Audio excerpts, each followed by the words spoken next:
제목을 한번 읽어보도록 하겠습니다. 우리 4학년 친구들이 한번 큰 목소리로 읽어줄래요? 읽어주세요. 시작!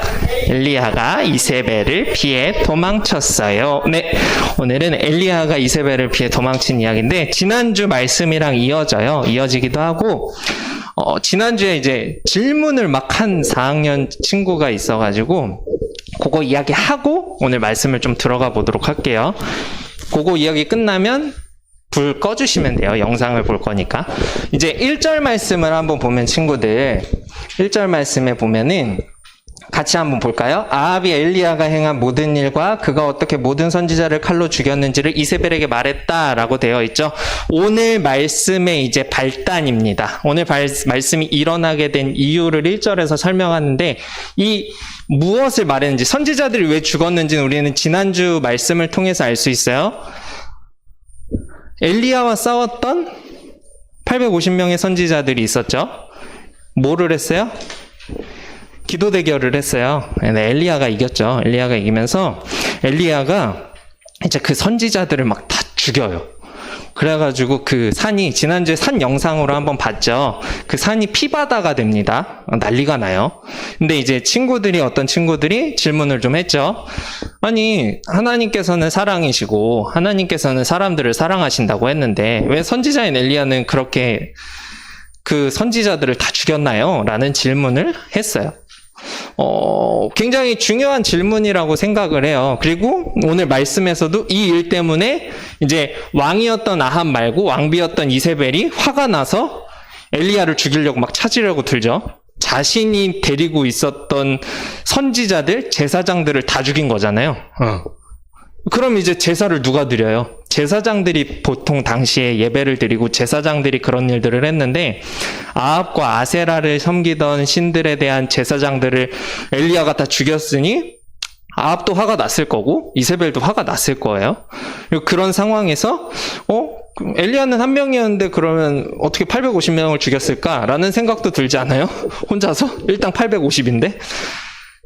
주변에 많은 사람들이 그 기도 대결하는 거를 보려고 모여들었다고 했잖아요. 근데 이 하늘에서 불 내리는 상황을 보면서 사람들의 마음이 어때요? 엘리야의 편으로 가게 돼요. 그러면서 이제 그 주변에 있던 사람들이 같이 동조해서 우상을 섬기던 선지자들을 죽인 거예요. 그런 상황이에요. 그러면 하나님이 보시기에 그게 좋은 상황이었을까라는 질문을 던져볼 수 있죠. 당연히 사람의 마음으로. 그런데 우리가 생각해 볼 것은 하나님께서는 사람을 누구나 사랑하시고 똑같이 품으시지만 또 어떤 면에 있어서는 그들의 죄를 물으세요. 반드시. 죄에 대한 대가는 하나님께서 무조건 갖고 가세요. 우리가 무엇을 하든 잘하든 못하든 그것보다 중요한 게 내가 죄를 지었으면 그 죄에 대한 대가를 요구하세요. 우리는 그 죄에 대한 대가를 예수님을 통해서 많이 회복되었다고는 하지만 우리가 예수님 통해서 죄 지은 게 없어졌다고 하지만 지금 100% 죄가 다 없어졌어요? 그런 상황은 아니죠. 왜냐하면 이 세상은 죄악 가운데 있기 때문에 이 세상은 태초부터 그냥 죄가 있던 곳이에요. 원래 아담과 하와 시대에는 없었죠. 없었는데 왜 생겨요? 아담과 하와가 선악과를 먹으면서부터 이제 죄라는 것이 이 땅 가운데 생겨나요. 발생을 해요. 발생한 이후에는 한 번도 그 죄가 없어지진 않았어요. 그러다 보니까 그 죄는 지금까지도 이어져고 우리 친구들도 그렇고 목사님도 그렇고 이 땅에서 죄를 짓고 살아가요. 그럴 수밖에 없는 이유가 뭐예요? 이 세상에는 죄라는 것이 이미 존재하니까. 그렇다면 예수님이 오셔서 그 죄를 없애셨다는 사실은 무엇이냐라는 질문을 할 텐데 그 죄는 구약에서 보면은 하나님과 대화하는 선지자들이 많죠. 하나님께서 직접 오셔서 말씀해 주시고 뭐 다윗 같은 사람도 마찬가지고 오늘 엘리야도 마찬가지고 하나님께서 막 대화를 막 나눠요. 선지자들과 사람들과. 근데 오늘날은 어때요? 하나님과 대화 나누는 사람이 있어요? 없어요? 없어요. 나 지금 하나님과 대화 나누고 있어요 라는 사람이 있으면 뭔가 좀 이상하게 쳐다볼 필요가 있어요. 왜 없어요? 예수님께서 오시면서 이제 그 죄를 없애주셨다는 의미는 하나님과 우리 사이의 거리를 아예 단절되어 있어서 우리가 하나님을 쳐다보지 못했는데 그 거리를 없애주셨다는 의미예요. 그러니까 우리 안에 있는 그 나쁜 죄, 거짓말하고 친구 때리고 이런 죄를 없애주셨다는 의미가 아니라 하나님께 다가갈 수 없는 완전히 단절돼서 하나님과 대화할 수 없는 우리를 예수님이 이어주셔서 우리가 기도할 수 있게 됐다는 거예요. 그러니까 그 죄예요. 그냥 우리가 말하는 평상시에 짓는 욕하고 때리고 부모님 미워하고 친구 미워하고 교회 빠지고 놀러가고 이런 죄들을 얘기하는 게 아니라 우리 안에 있는 근원적인 죄, 아담과 하와로부터 계속해서 내려오는 그 죄의 어려운 말로 하면 전가, 이어지는 그 죄에 대한 그것에 대한 없애주심을 이야기하는 거거든요. 그러니까 우리가 이제 개인적으로 기도하면서 하나님께 직접 기도할 수 있는 건 누구 덕분이다? 예수님 덕분이다. 그래서 5, 6학년 친구들은 알지만 마지막에 기도할 때 뭐 붙여야 고? 예수님의 이름으로 기도합니다. 예수님의 이름으로 기도 안 하면 안 돼요. 우리는 하나님께 직접적으로 나아갈 수 없기 때문에 예수님을 통해서 예수님이 그 기도를 받아주셔서 하나님께 전달해 주시는 거예요. 그러니까 메신저죠. 중간 역할을 하시는 거죠. 다리가 없었는데, 동굴에 터널이 없었는데 예수님께서 그걸 뚫어주시고 연결해 주신 거죠. 그로 인해서 우리의 죄가 사라지게 되는데, 어쨌든 죄에 대한 대가는, 우리는 그 전가의 죄, 이어지는 조상으로부터 이어지는 그 죄는 예수님께서 본인이 대가를 치르시고 죽으셨죠. 그렇다면 우리에게 있는 일반적인 죄들은 어때요? 예수님이 또 오셔서 죽으셔야 될까? 아니요. 그건 내가 지는 죄예요. 내가 가지고 갈 죄. 그래서 죽게 될 수도 있고요. 전쟁 같은 것들 말로 설명할 수, 전쟁하면 안 되죠, 당연히. 그러면은 여호수아가 가나안 땅에 입성할 때 전쟁하고 들어가면 안 되죠. 사람들을 죽이는 건 나쁜 건데. 근데 하나님께서는 뭐라 그러세요? 정복하래요. 그 땅을. 왜? 악한 사람들이 있는, 하나님을 믿지 않는 사람들이 있는 그 땅을 정복하래요. 하나님은 마냥 사랑만을 강조하시진 않아요. 우리 친구들이 알아야 할 건 사랑의 하나님이십니다 라고 해서 그 사랑만을 강조하는 것이 아니라 하나님께서는 반드시 그 죄가 있으면 죄에 대한 대가는 확실하게 치르게 하세요. 그래서 어때요? 북이스라엘, 남유다 다 멸망하죠? 죄로 인해서 아수르에게 멸망당해요. 하나님의 백성들이 세운 땅인데 다윗과 솔로몬이 있던 그 땅이 다 멸망당하죠. 그리고 어때요? 예수님 오셨을 땐 로마의 식민지였어요. 예루살렘은.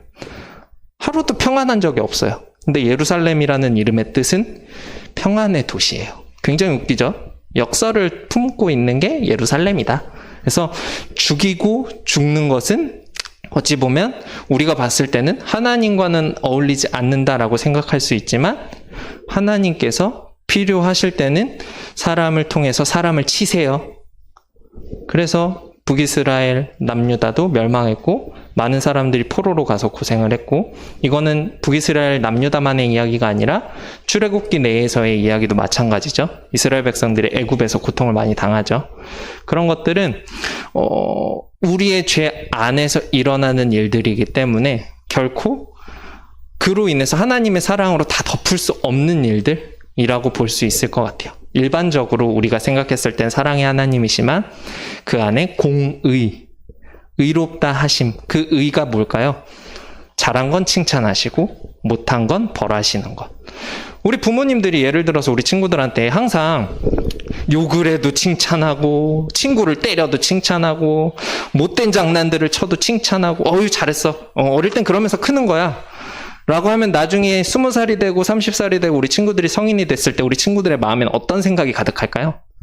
난 잘하고 있어. 친구를 때리는 것도 잘하는 거고 욕하는 것도 잘하는 거고, 그렇게 살면 돼요? 우리가 평균적으로 생각했을 때, 일반적으로 생각했을 때 그러면 안 되잖아요. 그러니까 잘못한 거에 대해서는 부모님이 어떻게 하세요? 뭐 말을 하시기도 하시고, 뭐 손이 나가기도 하시고, 회초리가 들어오기도 하고, 뭐 이런 일들이 있겠죠. 목사님도 어릴 때 많이 맞았어요. 장난을 많이 쳤거든. 그래서 그런 일들은 결국은 내가 잘 되라고 하시는 것이다. 근데 그런 것들로도 용서받지 못하는 상황들에서 사람들은 죽음을 당하기도 했다라는 거를 우리 친구들이 잘 생각해 볼 수 있었으면 좋겠습니다. 오늘 서두가 기네요. 우리 같이 영상 하나 보고 같이 오늘 말씀 살펴보도록 하겠습니다.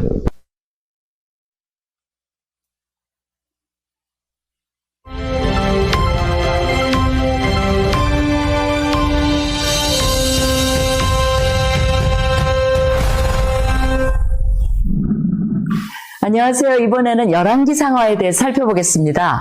열왕기는 왕들을 열거한 기록이라는 뜻으로 이스라엘과 유다의 모든 왕들의 통치를 기록한 데서 붙여진 제목입니다. 원래는 한 권의 책인데 헬라어로 번역을 하면서 분량이 많아 둘로 나는 전통에 따라 열왕기 상하로 구분하게 된 것입니다. 유대 전승에 따르면 예레미야가 저자로 알려져 있지만 그 주장을 뒷받침할 만한 증거가 불충분합니다. 더군다나 예레미야는 그의 마지막을 애굽에서 보냈습니다. 따라서 저자 미상으로 보는 것이 더 정확합니다. 열왕기는 다윗왕 통치 마렵인 주전 10세기 초부터 여호야긴 왕이 바벨론 감옥에서 풀려나는 560년인 6세기 중반까지 4세기에 걸쳐 이스라엘의 통일왕국과 분열왕국의 과정과 분열된 두 국가의 왕들의 이야기를 신학적 관점에서 조명한 역사서입니다. 저자는 이 방대한 왕정 역사를 솔로몬의 행장, 이스라엘 왕 역대 지략, 유대 왕 역대 지략 등과 같은 다양한 자료들을 참고하여 기록했습니다. 열왕기는 다음 세 가지 질문에 답하고자 쓰여졌습니다. 왜 이스라엘은 북이스라엘과 남유다로 분열되었는가? 북이스라엘은 왜 멸망하게 되었는가? 남유다는 왜 멸망하게 되었는가? 이 질문에 대한 답을 할 때는 오경에 나오는 언약과 율법에 얼마나 신실했는지가 기준이 됩니다. 여호와 한 분께만 충성했는지, 이방신을 섬기지 않았는지, 율법의 말씀을 잘 지켰는지, 하나님께서 정해주신 곳에서만 예배를 드렸는지, 성전에 우상을 들여놓지는 않았는지, 산당을 폐지했는지, 하나님이 보내신 선지자들의 말을 청종했는지 등이 기준입니다. 순종했을 때는 복을 받지만 불순종했을 때는 저주를 받는 것이 언약의 조건입니다.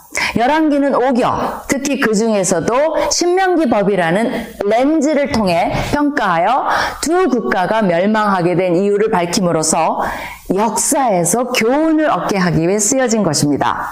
수백 년간 축적된 그들의 죄를 지적함으로써 북이스라엘과 남유다의 멸망은 자신들이 저지른 죄의 결과이며 하나님의 정의로운 심판이었음을 가르쳐줍니다. 궁극적으로 이것을 통해 이미 포로 생활을 하고 있을 이스라엘 백성들에게 회개를 촉구하여 하나님과의 관계를 회복시키기 위한 목적으로 기록되었습니다. 쉽게 말하면 부모가 자녀를 야단치고 벌을 주었는데 왜 벌을 받아야 하는지 그 이유를 가르쳐준 것 같습니다. 여기까지만 따라서 볼게요. 열왕기는 이해는 되죠? 어떤 말씀인지. 열왕기 상하는 왕에 대한 이야기가 엄청 나와서 우리 친구들이 봤을 때 왕이 왜 이렇게 많아 이런 얘기를 할 수가 있는데, 결국은 열왕기 상하의 주제 그리고 핵심은 너네가 순종하지 않게 돼서 남유다 이스라엘로 쪼개졌고 통일왕국이었던, 솔로몬까지 통일왕국이었던 이 땅이 쪼개졌고, 그럼에도 불구하고 너희가 또 순종하지 않아가지고 아스루와 바벨론에게 멸망당하게 되었고 너네는 다 죽게 되었어 라는 이야기를 담고 있습니다. 그냥 크게 이야기하면 그래요. 그래서 이제 그런 상황들 가운데서 사람들이 죄짓고 선지자들이 등장해서 하나님의 말씀이니 들으세요 하면서 들으라고 하고, 회개하고 또 죄짓고, 회개하고 또 죄짓고, 어때요? 사사기 같은 느낌이 물씬 풍겨나죠? 선지자를 세우시고 회개하세요.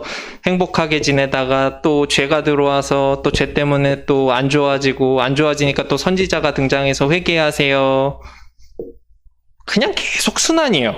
구약시대의 이야기는. 결국은 죄 때문에 계속해서 순환되는 이 이야기를 하는 것이 열왕기 상하다라는 것을 이야기해 줄 수 있을 것 같아요. 이제 말씀 넘겨볼까요? 넘겨주시면요. 하나님의 승리 이유라고 되어 있죠. 이제 선지자들을 다 처단했어요. 엘리야가. 이제 그 전쟁에서 바알을 이겼죠. 하나님께서. 당연히 이길 수밖에 없죠. 참신이 하나님이신데. 그래서 이 사실을 아합 왕이 이세벨 여왕에게 가서, 왕비에게 가서 알려요.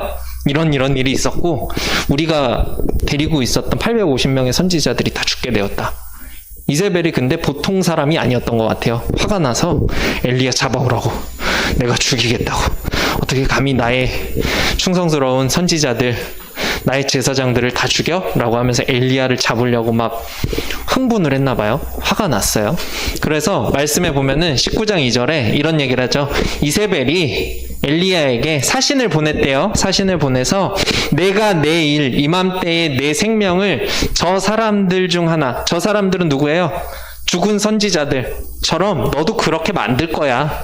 이게 그냥 딱 보면은 되게 정성껏 이야기한 느낌이잖아요.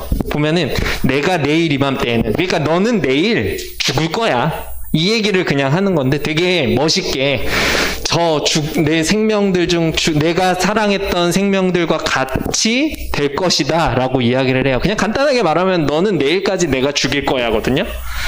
그 이야기를 해요. 근데 이 이야기를 들었을 때 엘리야가 겁을 먹은 거예요. 겁을 먹은 거예요.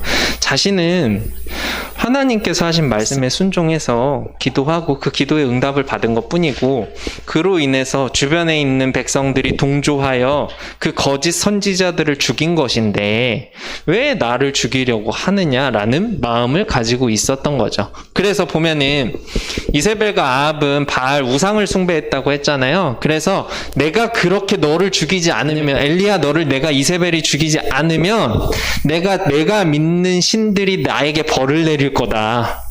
내가 믿는 신한테 벌을 받을 거다. 왜냐하면 내가 데리고 있었던 제사장들이 다 죽었으니까, 엘리야로 인해서. 그래서 노발대발하면서 이제 엘리야를 찾아 나섭니다. 그러니까 엘리야는 어떻게 돼요?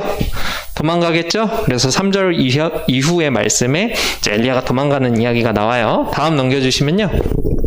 이세벨이 분노해서 이야기를 하죠. 그래서 엘리야가 이제 무섭고 두려우니까요, 광야로 들어가요. 이스라엘에는 굉장히 좋은 피난처가 있어요. 다윗도 사울을 피해서, 혹은 자녀였던 압살롬을 피해서 광야로 도망치거든요. 광야라는 곳이 굉장히 숨기 좋은 곳이에요. 목사님도 광야를 한번 가봤는데 굉장히 숨기 좋아요. 동굴들도 많고 이제 산처럼 되어 있다 보니까 숨으면 찾기가 여간 쉽지 않아요. 그리고 맞은편 산 위에 서 있고 내가 맞은편 산 위에 서 있잖아요. 굉장히 멀어요. 그러니까 거길 또 내려가서 그 사람을 찾으러 등반해서 올라가면 그 사람 있어요, 없어요? 없겠죠. 굉장히 사막스러운 느낌이거든요. 이따가 사진을 하나 보여줄 건데, 그래서 광야로 들어갑니다. 그래서 엘리야는 4절 말씀이죠. 광야로 들어가서 로뎀나무 아래 앉아서 자기가 죽기를 원합니다. 나는 괜찮으니까 그냥 죽여주세요 라고 하나님께 기도합니다. 내가 지금 상황이 별로 좋지 않다라고 이야기를 하면서 그냥 저 죽여주세요. 어차피 가면 이세벨한테 저 죽겠는데, 이렇게 하나님께 이야기를 하죠. 그럼 우리 광야 사진 한번 볼까요? 넘겨주시면요. 이게 유대 광야인데요. 그냥 봤을 때 어때요? 약간 모래산 같죠? 모래산 같죠? 그래서 그냥 딱 보면은 사막 느낌이 물씬 나요. 그리고 어때요? 산이 막 굽이굽이 쳐 있죠? 그리고 이런데 어때요? 굉장히 가파르죠? 이런데 밑에 막 동굴들도 많고, 지금도 오늘날에도 가면은 이런 산 귀퉁이 끝 요런 부분들에 막 수도원처럼 교회 같은 것들을 막 세워놨어요. 그래서 그냥 봤을 때 와, 벽에 무슨 이런 것들이 있지 싶은 수도원들도 많이 있고요. 거기에 실제로 많은 사람들이 기도하러 모여요. 왜? 말씀을 통해서 유대 광야에서, 이제 광야에서 기도했던 다윗의 모습, 이런 것들을 봤던 사람들이 광야에 이런 수도원, 교회들을 세워서 그곳에서 기도합니다. 그리고 동굴들이 많다고 했잖아요. 이런 데 들어가서 기도하기도 하고요. 옛날에 이제 기독교인들 핍박받았다 그랬잖아요. 예수님 이후에. 그 사람들 다 광야로 막 숨어요. 다른 나라로 도망가고 광야의 동굴 같은 데 들어가서 예배드리고 신앙생활을 했던 거예요. 못 찾겠죠? 들어가면. 찾기가 쉽지 않아요. 광야로 들어간다는 게 그런 의미예요. 저런 깊숙한 산 속으로 들어가는 거랑 똑같아요. 대신에 나무는 없고 다 모래로 되어 있는 그런 느낌의 깊숙한 곳으로 들어간다라는 것을 의미합니다. 그래서 여리고에서 예루살렘으로 올라가는 길이 이런 산길들을 굽이굽이 올라가야 예루살렘이 나와요. 예루살렘은 해발 800m 고지에 있어요. 그리고 여리고는 해발 마이너스 300m예요. 기네스에도 등재되어 있는데 여리고가 세상에서 가장 낮은 곳에 있는 마을이거든요. 그러니까 어때요? 격차가 1100m죠? 마이너스 300에서 800m면 1100m의 높이를 올라가야 돼요. 예배 드리려면. 여리고부터 올라가는 거예요. 그곳이 여기 보면 여기는 평지처럼 느껴지는 데가 있죠. 여기서 이렇게 산길 따라서 굽이굽이 올라오는 거예요. 예루살렘으로 예배 드리려고. 그런 길이 있습니다. 그래서 한번 보여준 거고요. 다음 넘겨주시면요. 이제 천사를 보내신 하나님이라고 되어 있는데 엘리야가 막 불평불만하죠. 저는 전이 좋았어요. 그냥 죽여주세요. 라고 불평불만을 하니까 하나님께서는 이제 광야에 숨어있던 엘리야에게 천사를 보내주셔서 아까 말씀에서 봤죠? 물도 주시고 먹을 것도 주시고 하시면서 이제 이야기를 하시죠. 그러고 있지 말라고.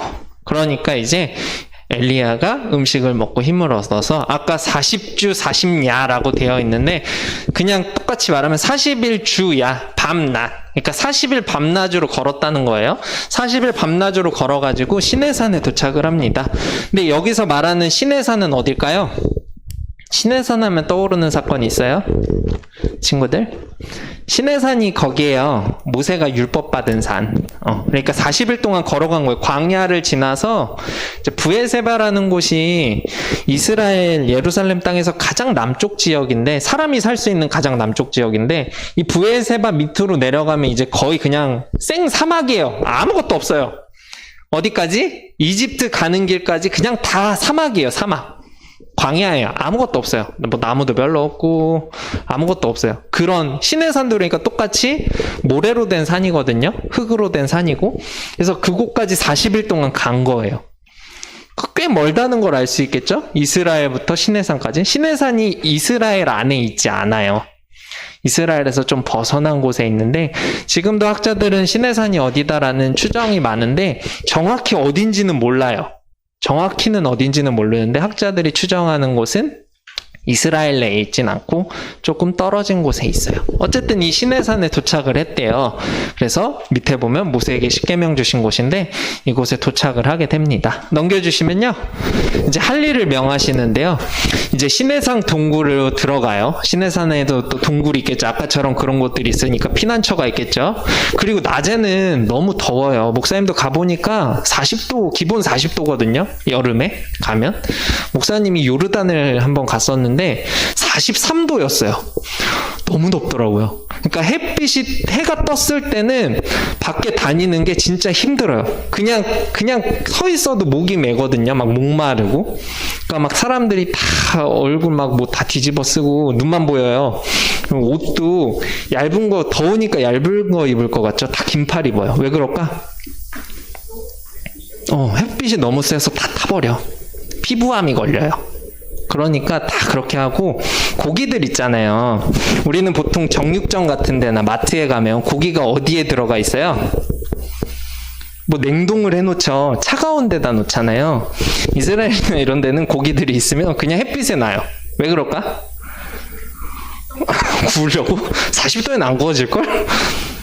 자연적으로 햇빛이 너무 세다 보니까 그 안에 있는 안 좋은 물질들이 다 죽어요. 너무 더워서.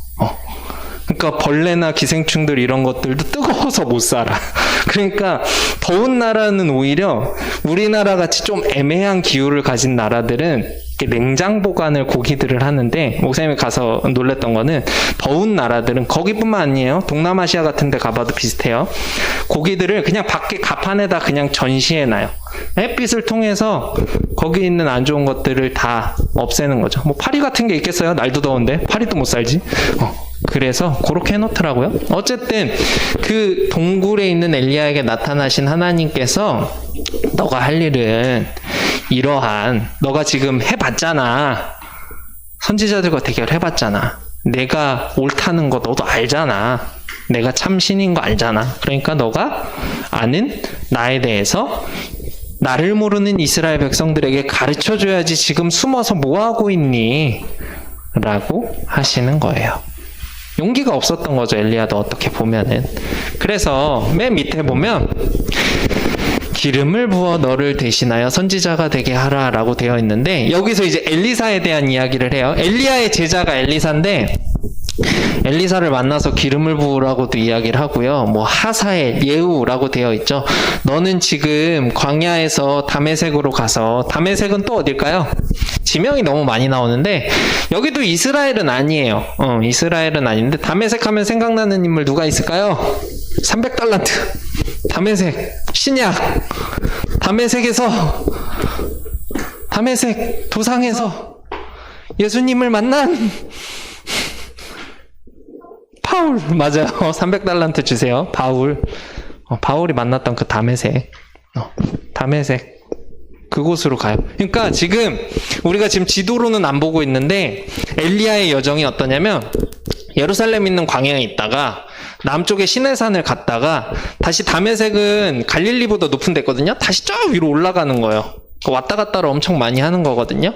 그래서 그곳에 가서 하사엘과 예후와 엘리사에게 기름을 부어서 선지자가 되게 하고 왕의 역할들을 잘 감당하게 하고 너의 할 일은 그거니까 열심히 해라 라고 이야기를 하시는 겁니다. 다음 넘겨주시면요. 끝이에요. 이제 결론을 좀 살펴볼 건데 결론은 이제 하나님의 말씀을 선포한 선지자 엘리야는 자신을 해치려는 적들의 공격을 받게 됩니다. 이게 그냥 엘리야만의 문제가 아니라 오늘날을 살아가는 그리스도인들이 겪는 문제이기도 해요. 교회 다닌다 그러면 아마 주변에 교회 다닌대 하고 놀리는 친구들 분명히 있을 거예요. 왜냐면 자기는 교회 안 다니거든.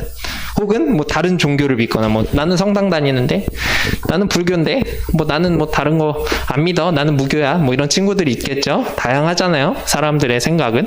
그래서 그런 사람들의 공격을 받았지만 그럼에도 불구하고 자신이 할 일을 잘 감당해야 된다는 사실을 엘리야에게 하나님께서는 알려주시고 그를 통해서 엘리야는 열심히 말씀을 대신 전하는 어려운 말로 대언하는 일을 열심히 하게 됩니다. 우리도 똑같아요. 이 땅에 살아가면서 우리가 할 일은 하나님의 말씀을 대언하는 거예요. 목사님이 하는 것도 대언하는 거겠죠. 똑같이 대언하는 거고 우리 친구들도 삶 속에서 그냥 주변에 있는 친구들한테 교회 한번 가볼래? 예수님을 믿으면 어떻게 된다? 라고 이야기해 줄 수 있는 친구들이 되어야 한다는 거죠.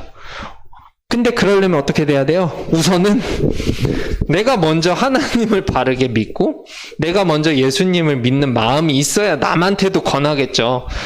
그런 거예요. 축구 잘하는 사람이 내가 축구 알려줄까? 그랬을 때 뭐 예를 들어서 손흥민이 나한테 와가지고 축구 좀 가르쳐줄까? 하면 어때요? 못하는 축구도 배우고 싶겠죠? 피겨 하는데 뭐 지금은 좀 시기가 많이 지났지만 뭐 김연아 같은 선수가 와서 내가 피겨 가르쳐 줄게 열심히 피겨 스케이팅 한번 배워볼래? 뭐 이랬을 때 어떨까요? 배워보고 싶은 욕구가 있겠죠. 잘하는 사람이 나한테 와서 야구를 잘하는 사람이 뭐 스포츠를 잘하는 사람이 나한테 와서 배워볼래? 라고 했을 때 배우고 싶겠죠. 당연히. 아니요, 전 안 할 건데요. 라고 하기보다는 어떻게 하는지라도 옆에서 보고 싶어서.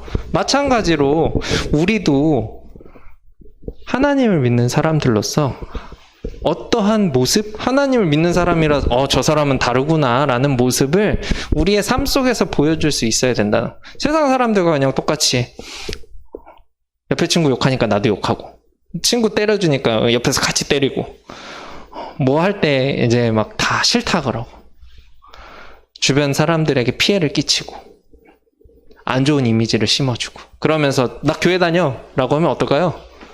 아이고 교회 다닌다는 사람이 저러고 있네 라는 생각이 들겠죠.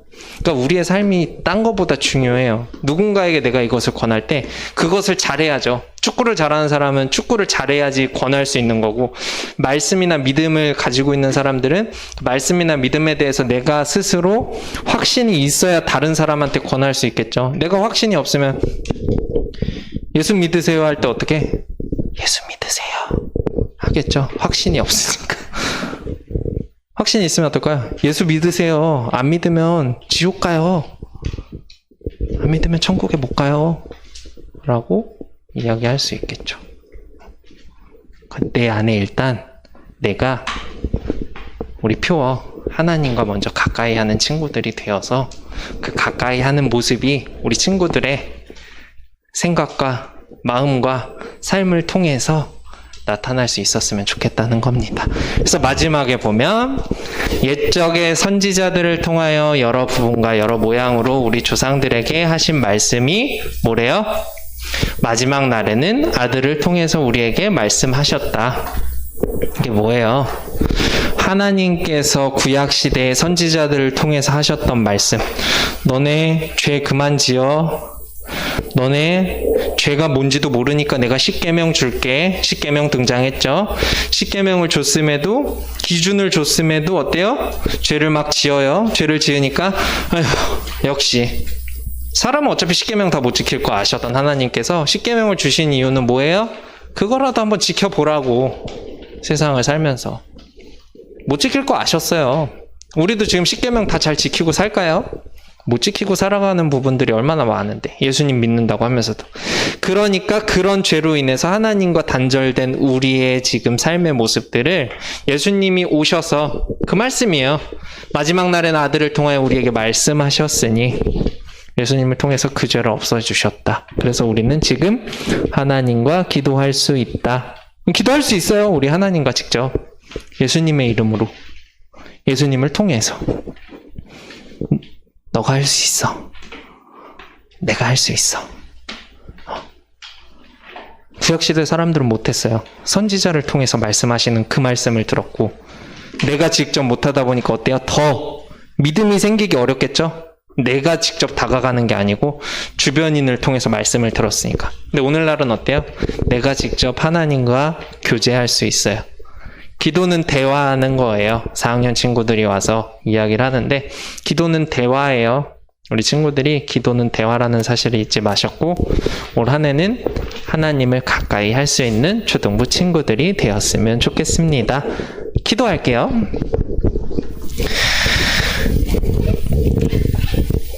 다 눈 감으면 기도할게요. 사랑의 하나님 감사합니다. 오늘 말씀을 통해서 우리가 하나님과 좀 더 가까워지기를 원합니다. 우리가 하나님을 멀리할 때가 많이 있습니다. 하나님이 내 주변에 계시지 않는다고 생각할 때도 많습니다. 우리가 힘들고 어려운 상황 속에서 하나님을 외면하고 살아갈 때도 많습니다. 그렇지만 우리의 작은 말에도 응답하여 주시는 하나님께서 우리를 사랑하신다는 사실을 잊지 않게 하여 주시고, 우리가 언제 어디서나 하나님을 사랑하고 하나님의 말씀을 순종하며 지키려고 노력하는 삶을 살아갈 수 있도록 도와주세요. 우리는 연약하고 약하고 바보 같고 정말 몇 점 안 되는 사람들이기 때문에 하나님께서 보시기에 답답하실 수 있지만, 그럼에도 불구하고 우리를 사랑하시는 하나님께서 우리를 더욱 사랑해 주셔서 우리가 그런 부족한 부분에도 불구하고 하나님을 더욱더 알아가고 예수님을 믿는 믿음이 성장하여져서 더욱 그 마음을 통하여 하나님께 다가갈 수 있게 하여 주시고, 우리에게 지혜를 주셔서 세상 것들을 사랑하지 않고 세상의 문화를 즐기지 않고 하나님을 사랑하고 하나님께서 좋아하시고 기뻐하시는 삶을 이 땅에서 살아갈 수 있도록 인도해 주시고 축복해 주세요. 이 시간 헌금 드린 친구들의 손길도 기억하여 주시고, 헌금이 하나님께서 기뻐하시는 곳에 사용되어질 수 있도록 도와주세요. 감사드리며 예수님의 이름으로 기도합니다. 아멘.